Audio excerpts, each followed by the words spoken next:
guys, welcome to Keerthi kitchen. இன்னைக்கு கடையில் இருக்க மாதிரி நம்ம வெங்காய பக்கோடா எப்படி செய்தால் பார்க்க போகிறோம். அதுக்கு தேவையானது கடலை மாவு 1 கப்பு, அரிசி மாவு 3 டீஸ்பூன், கார்ன்ஃப்ளவர் 2 டீஸ்பூன், வெங்காயம் 2 இது மாதிரி நீட்டாக கட் பண்ணி எடுத்துக்கலாம். அது கூடவே மிளகாத்தூள் 1 டீஸ்பூன், உப்பு 1 டீஸ்பூன், கறிவேப்பிலை. இவ்வளோ தாங்க நம்மளோட இன்க்ரீடியன்ட். இப்போ நம்ம செய்ய ஸ்டார்ட் பண்ணிடலாம். ஒரு பவுல் எடுத்துகிட்டு அதில் உப்பு ஆட் பண்ணிக்கலாம். இது கூடவே கடலை மாவு, கார்ன்ஃப்ளவரு, அரிசி மாவு, இப்போ கட் பண்ணி வச்ச வெங்காயம்,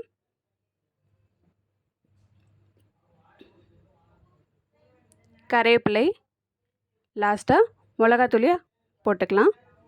இப்போ நல்லா மிக்ஸ் பண்ணிக்கலாம்.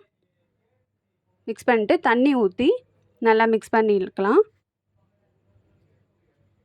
வடை பதத்துக்கு நல்லா மிக்ஸ் பண்ணிக்கணும் இந்த மாதிரி. இப்போ நம்ம செய்ய ஸ்டார்ட் பண்ணிடலாம். ஸ்டவ்வை ஆன் பண்ணிவிட்டு கடாய் வச்சிடலாம். கடாய் நல்லா காஞ்சோடனே எண்ணெய் ஊற்றிக்கலாம். எண்ணெய் நல்லா காயிட்டும். இப்போ எண்ணெய் நல்லா காஞ்சிச்சு.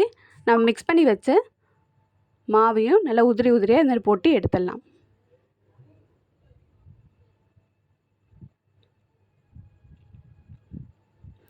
அவ்வளோதாங்க, நம்மளோட சுவையான வெங்காய பக்கோடா ரெடி.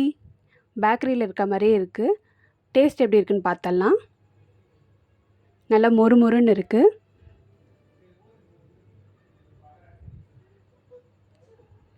சாப்பிடவும் செம்மையாக இருக்குங்க. நல்லா மொறுமொறுன்னு கடையில் இருக்க மாதிரியே இருக்குது. ஓப்பன் பண்ணுற எப்படி இருக்குன்னு பாருங்கள். கடையில் இருக்க மாதிரியே இருக்குது. சூப்பராக இருக்குது. இந்த மறக்காமல் வீட்டில் ட்ரை பண்ணி பாருங்கள். இந்த வீடியோ பிடிச்சிருந்தா லைக் பண்ணுங்கள், ஷேர் பண்ணுங்கள், சப்ஸ்கிரைப் பண்ணுங்கள். மறக்காமல் கீழே இருக்க பெல் ஐக்கானே கிளிக் பண்ணிக்கோங்க. பாய்.